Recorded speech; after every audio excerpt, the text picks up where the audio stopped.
বলুন বলুন। পৃথিবীর মধ্যে যত মানুষ আছে, মানুষগুলো দুই ভাগে বিভক্ত। এক অংশের নাম হলো হিজবুল্লাহ, আরেক অংশের নাম হলো হিজবুশ শাইতান। হিজবুল মানে হলো জামাত, হিজবুত মানে হলো দল। পৃথিবীতে যারা বসবাস করে এদের মধ্যে এক দল হলো যারা শয়তানের গোষ্ঠী, আরেক দল হলো কার গোষ্ঠী? আল্লাহর। হিজবুল্লাহ যারা হয়, আল্লাহর দলের যারা হয়, এরা জান্নাতি না জাহান্নামী? আপনারা ঘুমিয়ে গেছেন? একটু কথা বলতে হবে। এরা জান্নাতি না জাহান্নামী? জান্নাত। এরা সফল না বিফল? জোরে বলেন। আলা ইন্না হিজবাল্লাহ, আলা ইন্না হিজবাল্লাহি হুমুল মুফলিহুন। কোরআনে কারীমের মধ্যে আল্লাহ পাক বলেন, একদল তাদের নাম হলো হিজবুশ শাইতান, আরেক দলের নাম হলো হিজবুল্লাহ। শয়তান মানুষকে গুনার দিকে ডাকে, জোরে বলেন ঠিক কিনা? শয়তান মানুষকে গুনার দিকে আহ্বান করে। শয়তান বিভিন্ন ভাবে ধোঁকা দিয়ে মানুষকে গুনার কাজে লাগায়, এরপরে সে নিজেই দূরত্বে চলে যায়। কামাসানি শাইতান ইয ক্বালা লিল ইনসানি কফর ফালাম্মা কাফারা ক্বালা ইন্নী বারিউম মিনকা ইন্নী আখাফুল্লাহ রাব্বাল আলামিন। কোরআনে আল্লাহ বলেন, খুব ধোঁকা দিয়ে, বিভিন্ন প্রবঞ্চনা দিয়ে, লোক দেখায়া শয়তান বিভিন্ন গুনার কাজে মানুষকে লিপ্ত করে। গুনার কাজটা যখন করে ফেলে, শয়তান নিরাপদ দূরত্বে চলে যায়। গিয়া কি কয় জানেন? হে, এক্ষুনি আল্লাহর আযাব তোদের উপরে আসবে, আমি নাই। দেখছেন কি ফালতু, কি ফাজি। গুনাটাতে লাগাইছে কে? আর যখন মুসিবত বা বিপদ আসার সময় এসেন, আমি নাই। ঠিক কিয়ামতের কঠিন ময়দানে শয়তানের অনুসরণ যারা করছে, এরা যখন শয়তানকে গিয়ে ধরবে আর বলবে, তোর কথা শুই না, আজকে সব শেষ, জাহান্নাম ছাড়া কোনো বিকল্প নাই। শয়তান কি করবে জানেন? কাটা গায়ে লবণ লাগাইবে। কে আমারে দোষারোপ করে? আমি মনে হয় যে রশি দিয়ে বাইন্দা নিয়েছিলাম, আমি তো গুনার কাজের শুধু দাওয়াত দিছি, নিজেরা টাকা পয়সা খরচ করে গুনার কাজ করছ, এখন আমারে দোষারোপ করো কেন? ফালা তালুমুনি ওয়ালুমু আনফুসাকুম, নিজেদেরকে দোষারোপ করো। আজকে আমি তোমাদের কোনো কাজে আসব না, তোমরাও আমার কোনো কাজে আসবে না। সুতরাং নফসি নফসি, সবাই মিলে জাহান্নামে যাব। আলা ইন্না হিজবাশ শাইতানি হুমুল খাসিরুন। শয়তানের দল যারা, শয়তানের অনুসারী যারা, শয়তানের কথা যারা মানছে, এরা চিরকালের জন্য ক্ষতিগ্রস্ত। ঠিক না বেঠিক?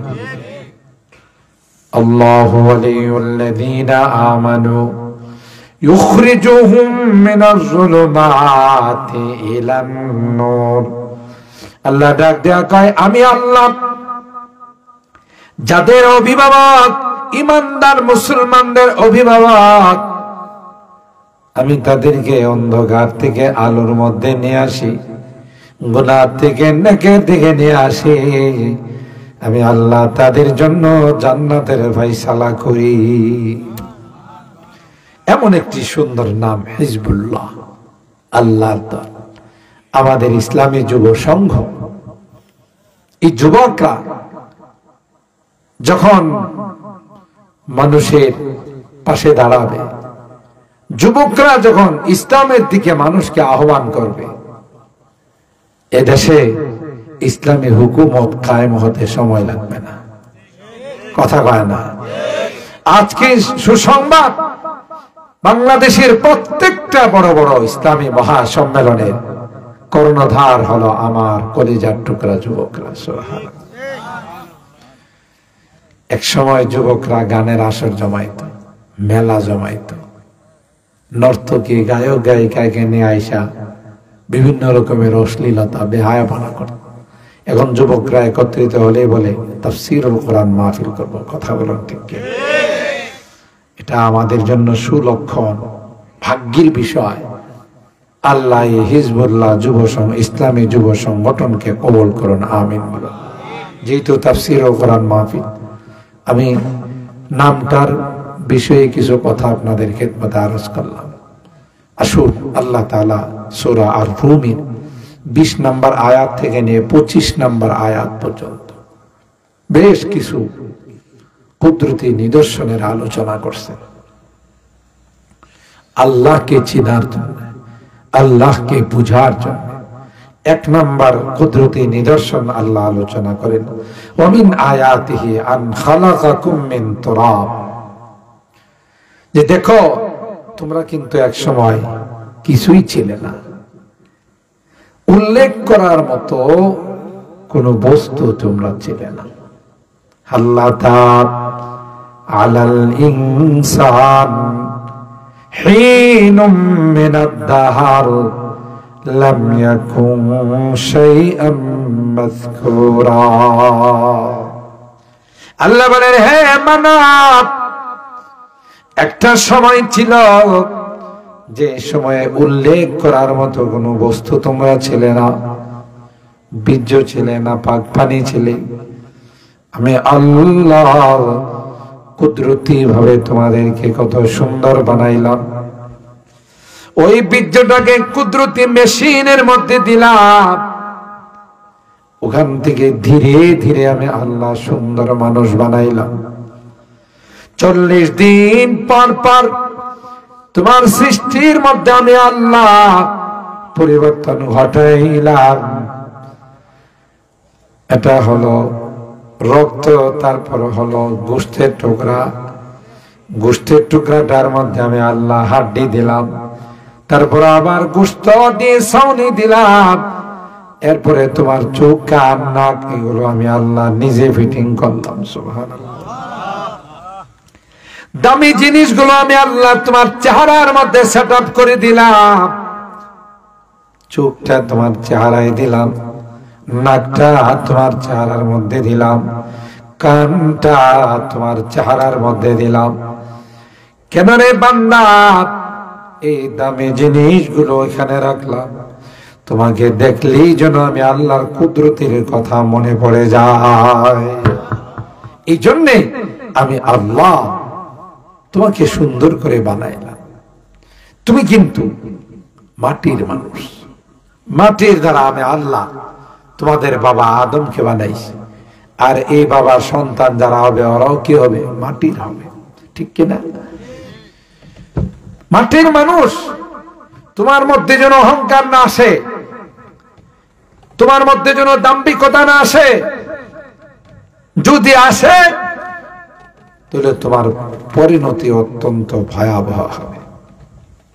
যারাই পৃথিবীর মধ্যে দাম্ভিকতা প্রকাশ করছে তাদের ইতিহাস খুলে দেখুন, তালাশ করে দেখুন, পরিণতি বড় ভয়াবহ। মিস্টার ফেরাউন দাম্ভিকতা আসছে, তার জীবনে কোনোদিন অসুখ বিসুখ হয় না। শয়তান তাকে ধোঁকা দিছে যে তুমি মানুষ না। আস্তে আস্তে তার ভিতরে অহংকার চলে আসছে। অহংকার আসার পর নিজেই রব দাবি করে ফেলাইছে। নাউজুবিল্লাহ বলবেন না? কি দাবি করছে? ফাকালা আনা রাব্বুকুমুল আ'লা, আমি হলাম সবচাইতে বড় রব। নাউজুবিল্লাহ বলে।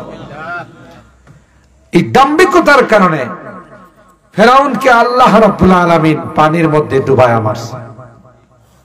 দাম্ভিকতার কারণে নমরুদে প্রতিবন্ধী মশা দিয়ে আল্লাহ সাইজ করছে, তাই না?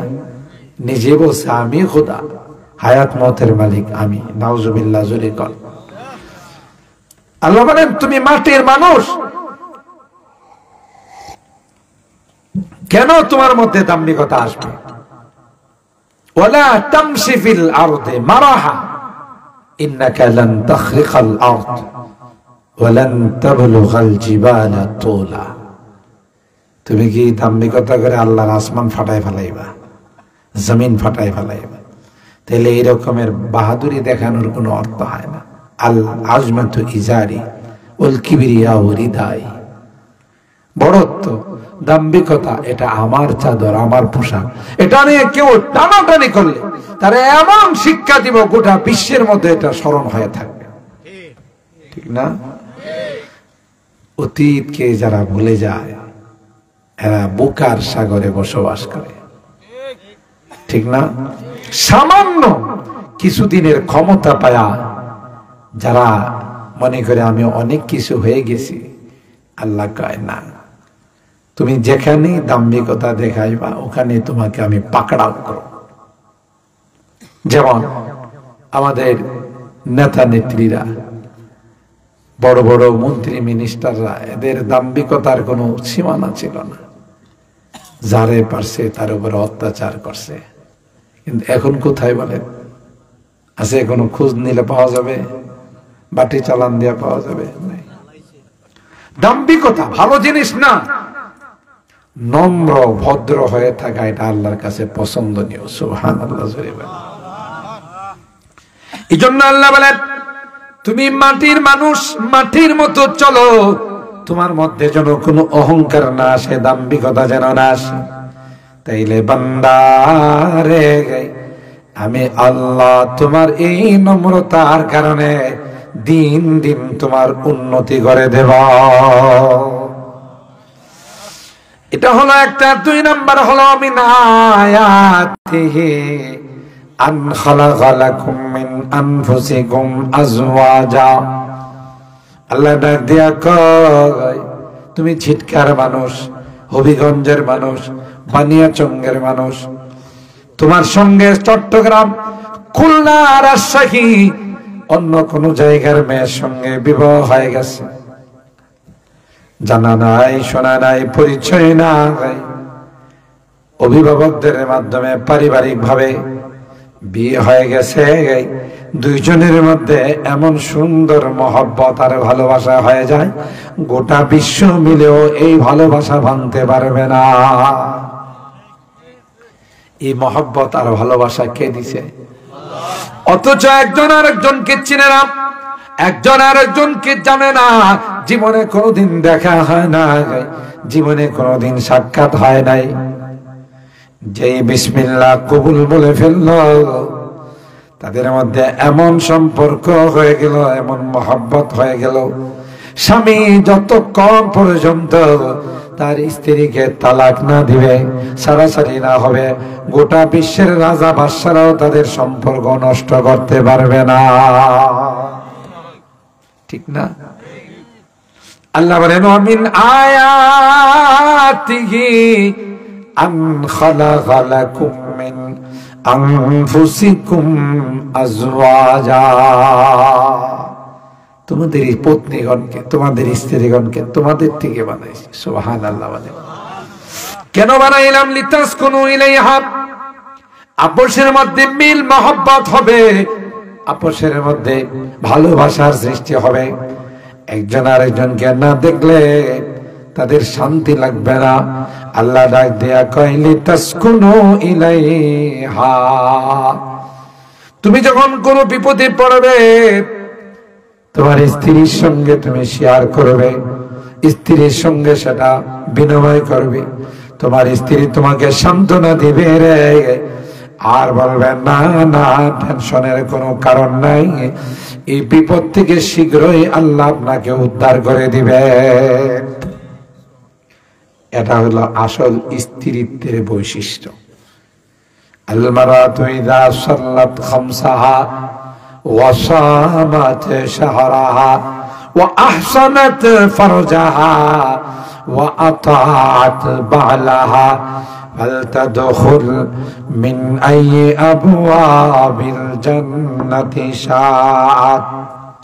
আল্লাহর হাবিব বলেন, একজন নারী যখন 5 ওয়াক্ত নামাজ পড়ে, রমজান মাসে রোজা রাখে, স্বামীর আনুগত্য করে, নিজের লজ্জাস্থানকে হেফাজত করে, আল্লাহর হাবিব ডাক দিয়া কয়, ওই নারীটা যখন ইন্তেকাল করে, জান্নাতের সমস্ত গেট গুলো তাকে আহ্বান করে, আয় আয়, তোমার জন্য আমরা লালায়িত ছিলাম। দেখছেন? তাইলে একজন নেককার দিনদার স্ত্রী। আল্লাহু আল্লাহু আল্লাহ।